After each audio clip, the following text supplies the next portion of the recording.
सो hi guys, कैसे हो आप सब। आज फाइनली डे 15 है एंड लास्ट 15 डेज में अब तक जितने भी दिन बीते हैं उनमें सबसे इंपॉर्टेंट आज का ही दिन है। ऑल्सो आज हमारे चैलेंज का आखिरी दिन भी है। तो अभी समय सुबह के 10 बज रहे हैं एंड ये रहे हमारे आज आखिरी दिन के टारगेट्स या इस चैलेंज के फाइनल टारगेट्स। इसमें अभी हम शुरुआत अपने पहले टारगेट से कर लेते हैं, फिर मैं आगे आपको बैकलॉग वाली लिस्ट भी दिखाता हूँ। और आज का दिन स्पेशल इसलिए भी है ना क्योंकि हमने वो किया जो हमने खुद से कहा कि करना है। 15 दिन पहले आई डिसाइडेड 2 महीने के जो बैकलॉग्स हैं अब बहुत हुआ, सारे खत्म करने हैं और वो भी बस मंथ के एंड तक यानी 15 दिन में खत्म करने हैं। और आज वो 15वां दिन है। तो क्या सारे बैकलॉग्स खत्म हो गए और ये मैंने किया कैसे, सब बताता हूँ। तो अभी जाके फाइनली हमारा ये वाला लेक्चर पूरा खत्म हो गया है और अभी जो समय हो रहा है वो 12:36 PM हो रहा है। तो अभी हमारा आयोनिक का ये लेक्चर तो खत्म और मैं आपको भी दिखाता हूँ हमारे इस 15 डे चैलेंज में कितने बैकलॉग खत्म हो गए।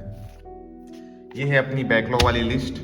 इन 15 डेज में हमने क्या कुछ किया उन सब का रिजल्ट आपके सामने है। अभी जो ये सब आज आपको अभी टिक दिख रहे हैं ये सब कभी पूरा खाली हुआ करते थे। डे 1 पे मैं आपको स्क्रीन पे दिखाता हूँ, ये कुछ ऐसा दिखता था एंड आज अभी डे 15 पे हमने इसे यहाँ तक ला दिया है। फिजिक्स के सारे हमारे बैकलॉग खत्म हो गए हैं जो मैंने टारगेट में लिए थे। जब मैंने ये बैकलॉग वाली लिस्ट बनाई थी तभी रोटेशन के 2 ही लेक्चर हुए थे और पूरी मैकेनिक्स मेरी बैकलॉग में थी, इनफेक्ट यूनिट एंड डायमेंशन में, तो हमने वो पूरा कर लिया है। रोटेशन के लेक्चर नंबर 3 पे आ चुके हैं हम, तो यानी फिजिक्स का बैकलॉग पूरा खत्म। बायोलॉजी के बारे में बात करें तो बायोलॉजी के भी जितने मैंने टारगेट लिए थे वो तो हमने पूरे कर ही लिए। साथ में मैंने बीच में डे 7 या डे 8 पे आई थिंक मैंने एडिशनल और चैप्टर्स लिए जो भी 11th बायोलॉजी के अंदर है और वो भी हमने पूरा खत्म कर दिया है। तो 11th की पूरी बायोलॉजी हमने खत्म कर दी है अब तक।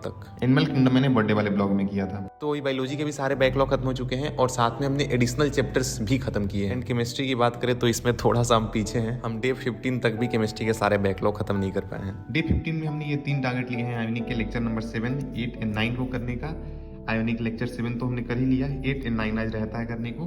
इसके बाद हमारा आयोनिक वाला चैप्टर भी पूरा खत्म हो जाएगा। पर इसके बाद भी इसमें भी कुछ चैप्टर रह जाते हैं करने को, जैसे एटॉमिक स्ट्रक्चर एक बाकी है जो कि उतना मतलब टफ चैप्टर तो नहीं है, इजी है बट टाइम टेकिंग है थोड़ा, तो ये एक रह जाता है। एंड ऊपर एक रिडॉक्स रहता है जो कि इजी चैप्टर है, मैं इसके लेक्चर डिटेल नहीं लगाऊंगा, इसको हम ऑन शॉट के थ्रू कर लेंगे, जल्दी हो जाएगा। एक केमिकल काइनेटिक्स और है जिसमें थोड़ा टाइम लगेगा। तो 2 चैप्टर हैं अभी भी जो रह गए हैं केमिस्ट्री में। यार मैंने कोशिश तो पूरी करी कि सारे ही बैकलॉग खत्म कर ले बट थोड़े से छूट गए तो अब क्या ही करें। एटलीस्ट हम पहले से कितना आगे आ चुके हैं, ये बहुत बड़ी बात है। और यार इस बैकलॉग वाली लिस्ट ने बहुत हेल्प की है चीजों को कवर करने में। सोचो आप बस हम दिमाग में रख के करते कि बायोलॉजी के अंदर इधर इतना किया, इधर ये बाकी है, फिजिक्स के अंदर ये सीन है, केमिस्ट्री के अंदर ये बाकी है, ये करना है, तो फिर कितना यार टफ होता। बस एक लिस्ट रेडी किया जहाँ पे पूरे बैकलॉग का हम ट्रैक रख रहे हैं, अपने प्रोग्रेस को देख पा रहे हैं और कहाँ हम ज्यादा पीछे हैं, कहाँ ज्यादा एफर्ट डालना चाहिए, सब यहाँ से क्लियर हो जाता है। तो एक ऐसा लिस्ट बना के बैकलॉग कवर करना सच में बहुत ज्यादा हेल्पफुल है। मैं ऐसा किया करता था कि जो भी लेक्चर्स मुझे आज करने हैं उनको डेली सुबह में रेड पेन से ऐसे सर्कल कर लिया करता था। जैसे केमिस्ट्री के अंदर से ये 3 करने हैं, फिजिक्स के अंदर से ये 2 करने हैं, तो उनको सर्कल कर लिए एंड डे एंड होने पे उन्हें पूरा करके उन्हें टिक कर लिए। फिर अगले दिन आए के टारगेट्स को सर्कल करेंगे और उन्हें पूरा करने के बाद उन्हें टिक कर लेंगे। इस लिस्ट ने सच में बहुत ज्यादा हेल्प किया चीजों को करने में। ये इतना दिख रहा है, ये सच में इतना बड़ा बैकलॉग आप सोचो था जिसको अभी हमने निपटा दिया है ऑलमोस्ट। हाँ थोड़ा सा ठीक है रह गया है पर कोई ना, हमने कोशिश तो पूरी करी करने की, अब रह गया तो ठीक है ना। खैर अभी हम अपने आए के लेक्चर पे आते हैं और चैलेंज को लेके मैं आपको कुछ और बातें बताता हूँ। आप कोई चैलेंज लो और उसे एंड तक पूरा करके देखो, फिर जो खुद को लेके सेल्फ कॉन्फिडेंस मिलता है वो नेक्स्ट लेवल होता है। जितना भी हमने हार्डवर्क किया होता है, जितने भी हमने सेक्रीफाइसेस किए होते हैं, जो सेटिस्फेक्शन मिलता है ना चैलेंज पूरा होने के बाद, वो उन सबसे बहुत बड़ा होता है। ये मैंने खुद रियलाइज किया है, इसलिए मैं आपसे बोल सकता हूँ। और ऐसा भी रहता है ना कि हमने जो खुद से कहा करना है उसे कर दिखाया। और वैसे भी अगर हम कोई चैलेंज लेते हैं और उसे एंड तक पूरा करते हैं तो अपने पहले के स्टेटस से बहुत आगे आ जाते हैं। आई हैव रियलाइज्ड कि खुद को चैलेंज करना खुद के प्रोग्रेस के लिए बहुत अच्छी चीज है। तो अभी जाके फाइनली हमने ये वाला लेक्चर भी पूरा खत्म कर लिया है और अभी जो समय हो गया है वो 3:28 PM हो रहा है, यानी लंच का टाइम हो गया है। तो अभी हमने ये रोटेशन का लेक्चर तो कर लिया कंप्लीट एंड थोड़ा लेट भी हो गया है लंच को, तो अभी चलते हैं लंच को, मिलता हूँ आपसे लंच के बाद। तो अभी मैं आ चुका हूँ लंच करके और अभी लगते हैं अपने आए के टारगेट्स पे। हम सुबह से लेक्चर ही कर रहे हैं तो अभी रिवीजन कर लेते हैं। आज हमारे पास 2 रिवीजन का टास्क है, एक बायोमोलिक्यूल को रिवीजन करना है और एक आयोनिक के लेक्चर्स को रिवीजन करना है। आयोनिक के हम 3 लेक्चर करेंगे ना, इसलिए मैंने रिवीजन भी रखा हुआ है। इन दोनों लेक्चर को करने के बाद मैं इसको एक बार रिवीजन कर लूंगा जो भी मैंने अब तक पढ़ा है आयोनिक में, और फिर मैं लास्ट लेक्चर को करूंगा। खैर अभी हम बायोमोलिक्यूल को रिवीजन कर लेते हैं। तो अभी बायोमोलिक्यूल को रिवीजन करने के लिए मैं थोड़ी सी नोट्स की हेल्प लूंगा एंड थोड़ी सी NCERT की भी हेल्प लूंगा। मेरे पास नोट्स भी ओके हैं, तो दोनों की हेल्प से फटाफट रिवीजन कर लेते हैं।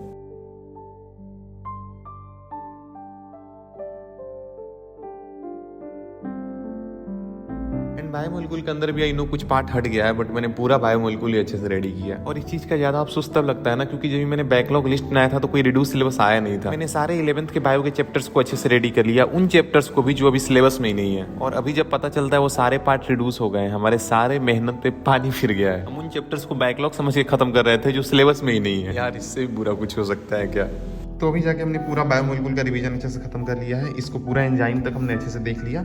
और अभी समय जो हो गया है तो 5:03 PM हो रहा है, शाम के 5 बज रहे हैं। तो अभी हमने बायोमोलिक्यूल का रिवीजन खत्म कर लिया। और पता है सबसे ज़्यादा टाइम जाएगा इस वाले टास्क को पूरा करने में, जो हमें क्वेश्चन प्रैक्टिस करना है एनएलएम का। इसमें जब लगेंगे तो कोशिश करेंगे जितने भी क्वेश्चन है इसके सारे प्रैक्टिस कर ले, देखते हैं हो पाता है नहीं और समय कितना साथ देता है। फिलहाल हम आयोनिक का ये लेक्चर कर लेते हैं ताकि हमारे लाइन से ये 4 हो जाएंगे, और आयोनिक का ये कर लेंगे तो फिर हम आयोनिक को रिवीजन भी कर सकते हैं जो हमें रिवीजन करना था। खैर फिलहाल हम आयोनिक का लेक्चर करते हैं। आयोनिक का लेक्चर करते हुए मैं बीच में छोटा सा ब्रेक लेता हूँ। माई ये लाती है एप्पल्स तो मैं फिर इसे खाता हूँ और आय के लेक्चर को कंटिन्यू करता हूँ। तो अभी जाके मैंने ये लेक्चर पूरा खत्म कर दिया है और अभी जो समय हो गया है वो 8:14 PM हो रहा है, यानी रात के 8 बज चुके हैं। तो अभी मैंने आयोनिक का लेक्चर नंबर 8 पूरा खत्म कर लिया और अभी मैं आगे सोच रहा हूँ हेयर फॉल। खैर अभी मैं आगे सोच रहा हूँ हमारे आयोनिक के लेक्चर को रिवीजन कर लेते हैं जो हमें करना था। और इसको रिवाइज में मेनली लेक्चर नोट्स के थ्रू ही करता हूँ, बस थोड़े बहुत खुद के नोट्स देखता हूँ, बाकी मेनली लेक्चर नोट्स के PDF के थ्रू ही।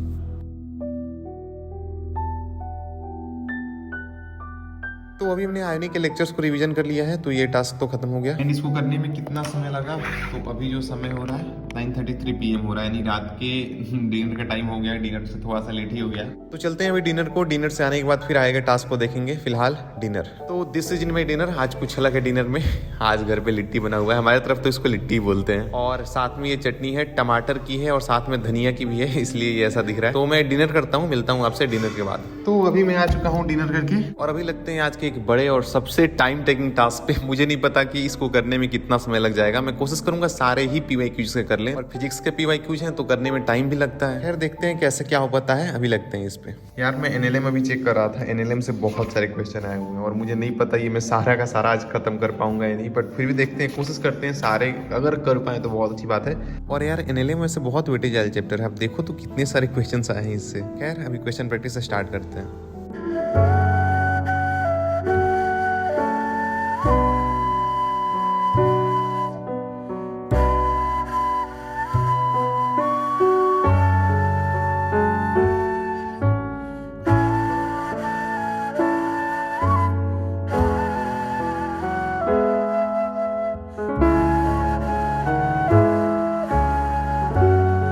अभी हमने PYQs वाले टास्क को भी कर लिया और जैसे मेरे को लग रहा था कि पूरा नहीं खत्म हो पाएगा, तो 1.5 पेज के आसपास रह गया। बाकी सारे हमने PYQ जितने भी थे कर लिए। अब जो बच रहे हैं उनको अगले दिन देख लेंगे। अभी अब समय देखो कितना हो गया है। अभी जो समय हो रहा है 1:07 AM हो गया है। काफी ज्यादा हमारा समय चला गया बस PYQs करने में। अभी हम एक छोटा सा ब्रेक लेते हैं। हमारा जो वाटर बोतल है वो भी खाली हुआ है, तो इसको भर के लाते हैं और फिर आके आए के टास्क को देखेंगे। तो अभी चलते हैं। अभी हम पानी लेने आया था और अभी आप देखो पानी पूरा खत्म हो रखा है और इधर भी एक बोतल है जो पूरा खाली है, इसमें भी पानी नहीं है। अब इतनी रात को भला पानी के लिए क्या ही करे इंसान। यार कितना दुख है जीवन में, इतनी रात को पानी का कोई समाधान नहीं है। इससे मेरे को अभी वो मीम याद आ रहा है, कहना बोतल जी पानी पिला दीजिए।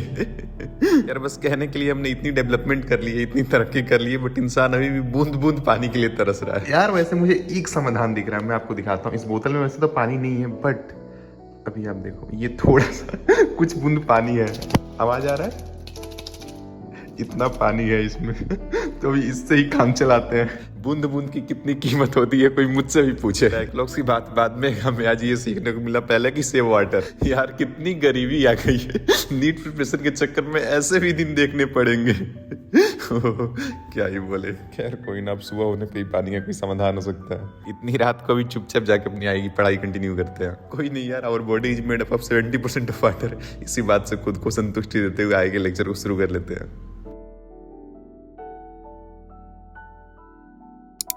अब यार इतनी रात को पानी का कोई सॉल्यूशन नहीं हो सकता है तो फिर अब क्या ही करें। मान लो इतनी रात को आप हम बाहर जाके थोड़ी घूमेंगे पानी के लिए, अब नहीं हो सकता है तो लेट्स एक्सेप्ट इट और आगे बढ़ते हैं। और यार वैसे जो लोग बिल्कुल नए नए होंगे डायरेक्टली ये डे 15 वाला ब्लॉग देख रहे होंगे बिना पहले के बैकलॉग सीरीज का कोई भी पार्ट देखे हुए, तो उन्हें लग रहा होगा कि क्या है ये बैकलॉग लिस्ट है। ऐसा लग रहा होगा कि 15 डेज में इतना बैकलॉग कैसे हो सकता है, लाइक कैसे। जिन्होंने पहले के भी पार्ट्स देखे हैं तो दे नो लाइक कैसा ऐसा हुआ है, बट ऐसा अचानक देख रहे होंगे ना, उनको लग रहा होगा आंख बंद किया खोला सब अचानक कंप्लीट, सारा बैकलॉग पलक झपकते ही खत्म। तो नहीं, ऐसा कुछ नहीं है। इस 15 डेज के दौरान ईच डे मेरा कैसा बीता है वो आप देख सकते हो। ईच डे कितना टफ था, मेरा रूटीन क्या था, मैं हर दिन कैसे चीजों को कर रहा था, वो सब आप देख सकते हो। सारे ब्लॉग्स अवेलेबल है, जो भी आई बटन पे प्लेलिस्ट दिख रहा है वहाँ आपको सब मिल जाएगा। अगर आपके बहुत सारे बैकलॉग है तो इसमें डे 9 और डे 2 को जरूर देखना। और वैसे यार आप गलत नहीं हो, अगर ऐसा आप सोच रहे हो कि 15 डेज में इतना, मेरे लिए भी ये खुद हार्ड टू बिलीव है कि सच में 15 डेज में हमने इतना कुछ कर दिया है। वो एक कोट है ना कि it always seems impossible until it's done, तो बस वही बात है। शुरू में देख के लगता है इतना सारा कैसे होगा, बट जब करते जाओ तो चीजें धीरे धीरे हो जाती हैं। तो अभी जाके फाइनली हमारा ये लेक्चर भी पूरा खत्म हो गया है। और अभी अगर समय की हम बात करें तो जो समय हो रहा है वो सुबह के आज भी 4 बजने को हो गए हैं। और ऐसा ही यार पूरा कुछ सीन रहा है इस चैलेंज के अंदर कि सुबह के कभी 3 बजे हैं, 4 बजे हैं, 5 भी बजे हैं। जब लोग सो के उठते हैं तब हम सोने जा रहे हैं। खैर अभी इस चैलेंज को फाइनली हमने एक एंड दे दिया। और अगर आपने ब्लॉग इधर तक देखा है तो आप कमेंट में 3434 टाइप करके बताना ताकि मुझे पता चले कितने लोगों ने एंड तक देखा। और अगर आपने इस सीरीज के बाकी पार्ट्स को भी देखा है तो इसके बाद आपकी मर्जी कोई भी इमोजी लगा देना। एंड डे 9 वाले ब्लॉग को आप स्क्रीन पे क्लिक करके देख सकते हो, बहुत अमेजिंग ब्लॉग है ये।